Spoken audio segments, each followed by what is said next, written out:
Good morning, MFFLers. This is your week 3 review, and just in deference to Tim's problems with my reviews here, I want to make sure that I get this moving and keep everything straight and neat, because I wouldn't want anybody to be offended by my amazing facial hair. You know, it takes a lot of grooming and messing with it to keep everything beautiful. So I think that'll do it.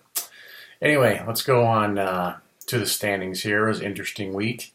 We got the Superstar Division led by the War Pigs at 2-1. Two teams at 1-2, Bourbonites and Biohazards, and the 0-3 Bullies. Interesting. We got the AA.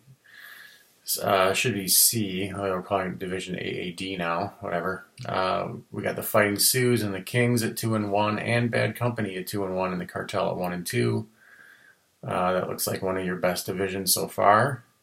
And the Power Pack division with the Untouchables and the Commandos both 3-0. The Lead Dogs at 1-2, and the Fury at 0-3. So we only got two teams that haven't won a game yet. That would be the Bullies and the Fury.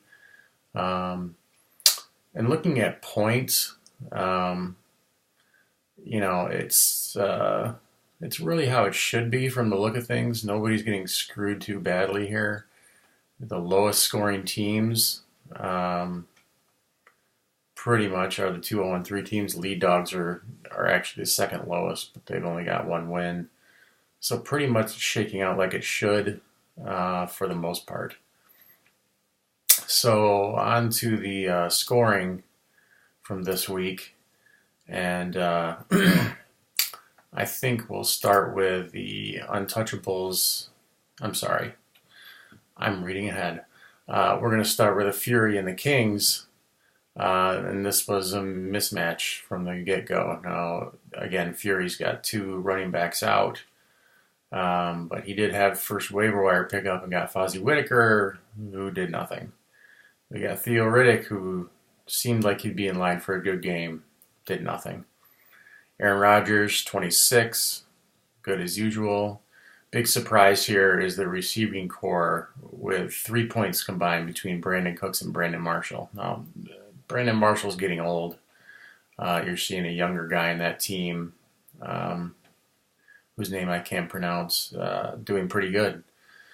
So I don't know if he's losing touches. I think he was also banged up, so that hurts. Brandon Cooks, New Orleans scores 32 points versus Atlanta, and Cooks gets 1 point. I don't know.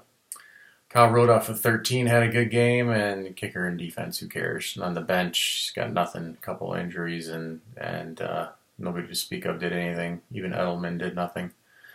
And the winning Kings, 17 from Luck, not too good. They won. I'm surprised he only gets 17 versus San Diego. Lamar Miller with 10, DeMarco Murray 21. That's pretty good for him. Allen Robinson finally showed up with 17. Larry Fitzgerald, 6. And the kicker with 13. So he didn't really need much. Fury only had 64 points this week. That's pretty bad. The Kings bench, he sat the two highest totals probably of the week. Maybe even 3 positionally. Marvin Jones, 32. Emmanuel Sanders, 23. Nobody really saw that coming. Zach Miller with 19. So Kings were going to win no matter what. It just depends on how many points you threw away, which is a lot. And so we go to the next game, which was supposed to be the first game. I just clicked the wrong thing. Untouchables at Fighting Sioux. Untouchables continuing to dominate this season so far. Even on the bench, as he pointed out. He's got Dak Prescott subbed in for Matthew Stafford, which could have been interesting, could have been bad. Turned out it didn't matter. 22 for Prescott. Stafford had 28 on the bench. Forte was 6. LaShawn McCoy blew up for 23. Mike Evans, 19. Travis Kelce for 14. Big numbers this week. And like I mentioned, Stafford 28 on the bench, Devontae Freeman 26 on the bench. Both Atlanta running backs over 20 this week. Just pretty crazy numbers. Terrell Pryor with 23.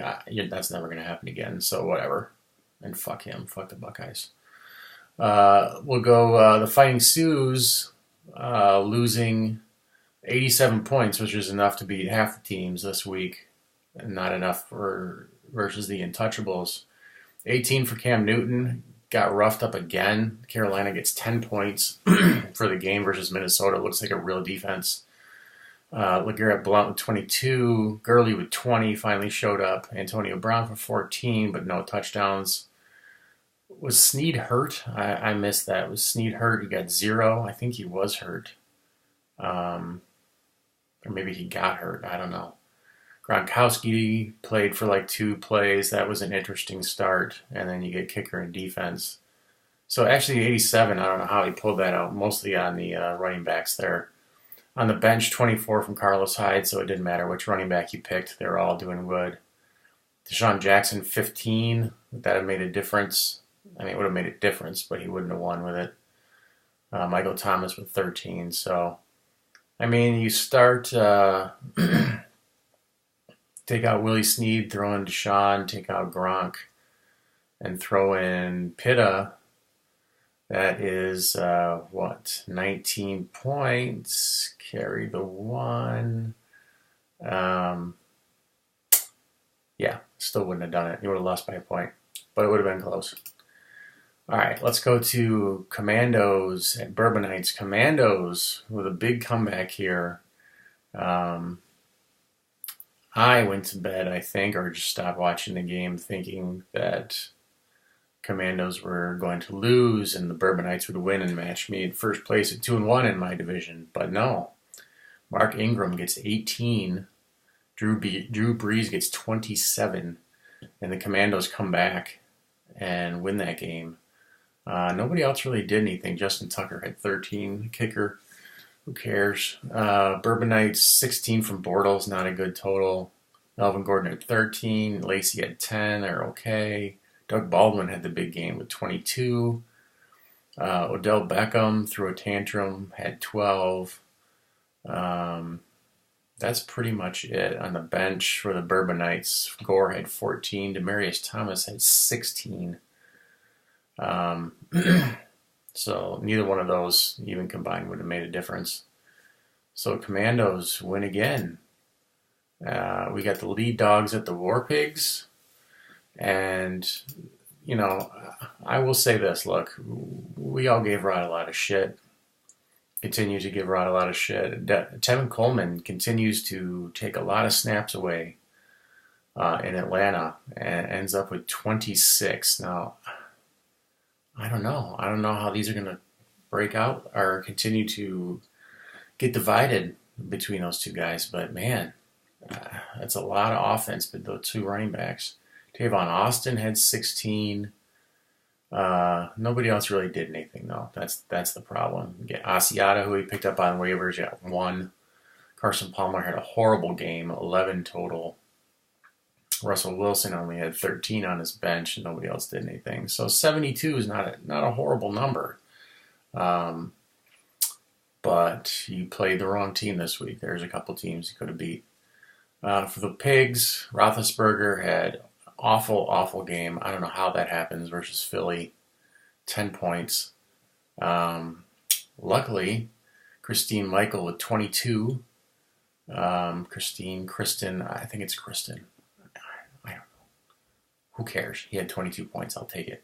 Spencer Ware was 7. Travis Benjamin with 8. Jordy with 22. Nice to see Jordy continuing to up the ante every week.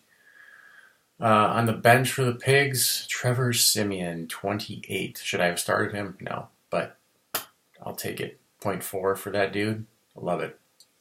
Jordan Howard looks like the Pigs' new starter as well as the Bears. 8 on the bench. Des Bryant, 10, did okay. Devontae Parker with 11. So pretty good week. 87 was a magic number this week, apparently. You saw that a few times.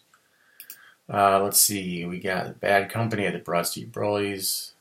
Easily the worst game of the week, maybe of the season. This was a freebie given to Bad Company here. He gets 54 points, would have lost to everyone except for the bullies who had 46. This is pathetic. 29 points by Jameis Winston. That's it, pretty much. Versus 21 for Carson Wentz. That's your game.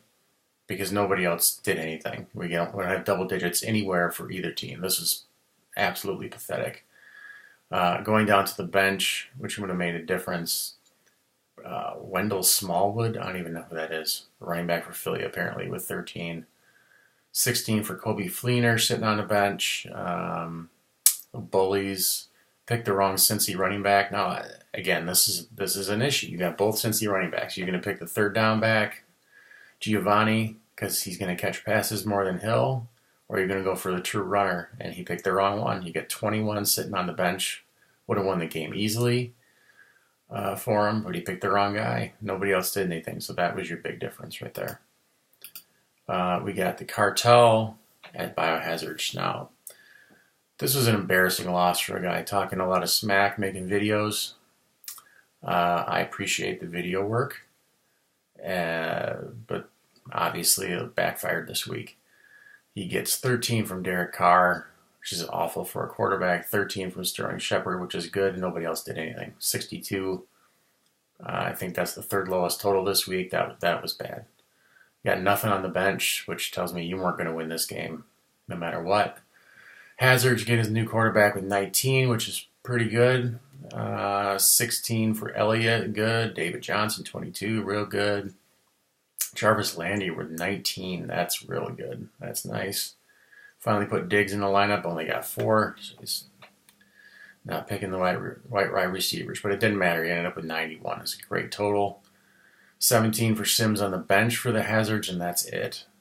So yeah, that's it for the week. And I really think things are getting interesting here. We're getting a lot of subs in off the waiver wire, which will process per request at 11 a.m. today, being Wednesday, so that's in a couple hours. It looks like the order continues to work, so that's good. Website's working, videos are working. Anybody have any questions, any problems, let me know like usual. Sorry I wasn't more animated for Tim. Wants more movements, wants more yelling, wants more fuck yeah, go home, yeah, I beat your ass, I ripped off your head and shit down your neck, that type of stuff. I don't know, man. I don't know. Maybe that's just not me. Do you really want that when you're watching this at work or on your iPhone, sitting in your car? I don't know. Anyway, have a good one. Good luck this week, gentlemen. Go Blue.